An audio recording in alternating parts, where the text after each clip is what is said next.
Assalamualaikum, semangat pagi.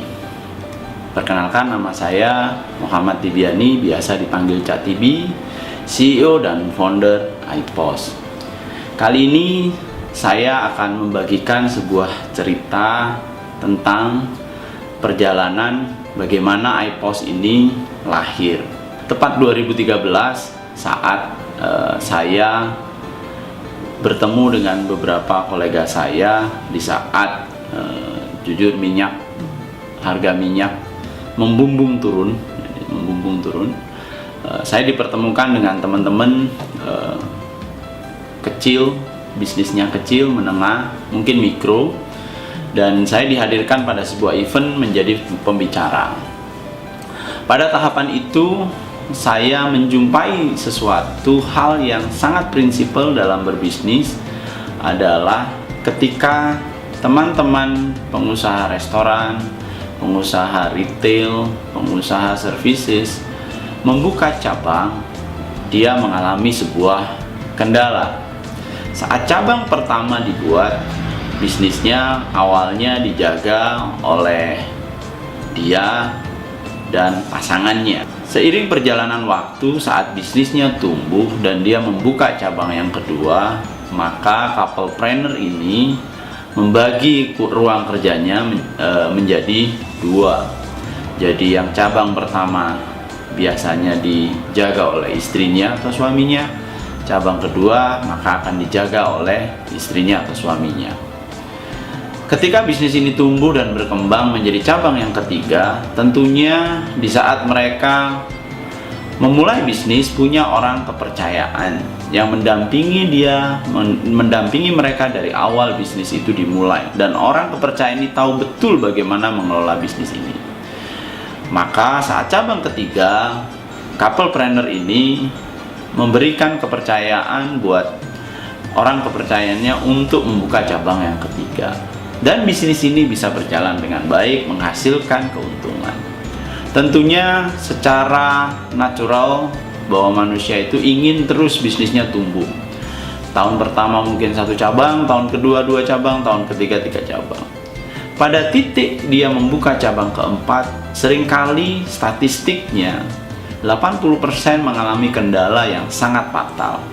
Karena kunci daripada bisnis itu adalah people. Couplepreneur ini dengan kesibukan operasionalnya tidak cukup mampu bisa memberikan training yang sama dengan orang kepercayaannya.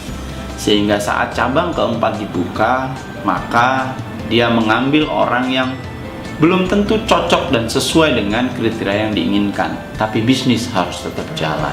Saat cabang keempat mulai dijalankan bisnisnya, acap kali tata kelola data, penjualan, pembelian, pengembalian, barang rusak ini tidak tercatat dengan rapi dalam sebuah laporan yang disajikan dalam bentuk laporan yang bisa dibaca secara harian.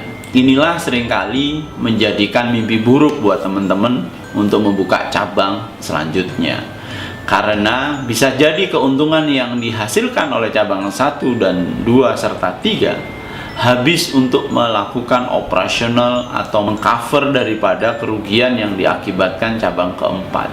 Bisa jadi tidak ada yang salah, bisa jadi sebenarnya bisnisnya baik-baik saja, cuman karena tata kelolanya yang tidak sesuai dan data yang dihasilkan tidak bisa dibaca dengan cepat dan tepat, maka cabang keempat inilah menjadi sumber masalah dan bencana. Dari situ sudah tampak bahwa sebenarnya bisnis itu yang penting adalah bagaimana sistem manajemen informasinya tentang data penjualan, tentang data pembelian, tentang barang yang rusak, tentang gross profit bisa didapatkan setiap saat tanpa pemilik bisnis hadir di sana. iPos sebenarnya solusi yang tepat saat Anda punya visi ingin membuka cabang. Apakah 6 cabang?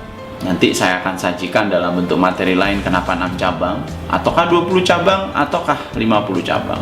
Dalam iPos Anda akan mendapatkan cara termudah untuk bisa tahu bagaimana kinerja bisnis Anda. Melalui riset yang panjang, selama 3 tahun, saya coba produk kami kepada teman-teman dari skala bisnisnya kecil, 1 cabang, kemudian tumbuh menjadi 6 cabang, sampai ada juga yang sampai tumbuh menjadi 50 cabang. Produk ini dites tidak hanya melalui sebuah software development, tapi bagaimana user experience-nya bisa mendapatkan rasa yang sama dalam menjalankan bisnisnya. Intinya, bisnis itu kalau mau terkelola dengan baik, harus punya data yang bisa diakses setiap saat. Saya rasa itu ceritanya, dan sampai sekarang iPOS cukup banyak membantu. Saat ini klien kita hampir 300-an brand, menyebar di seluruh Indonesia kecuali tanah Papua yang sebentar lagi mungkin setelah produk kita selesai, kita akan masuk ke Papua. Tapi satu harapan saya bahwa saat melahirkan iPOS, bisnis ini jadi punya dampak buat teman-teman UKM agar bisa scale up. Saya Muhammad Tibiani, atau biasa dipanggil Cak Tibi, CEO dan founder iPOS. Jangan lupa subscribe di YouTube channel kami agar Anda dapat insight, pengetahuan tentang bagaimana mengelola bisnis dari kecil sampai besar. Salam.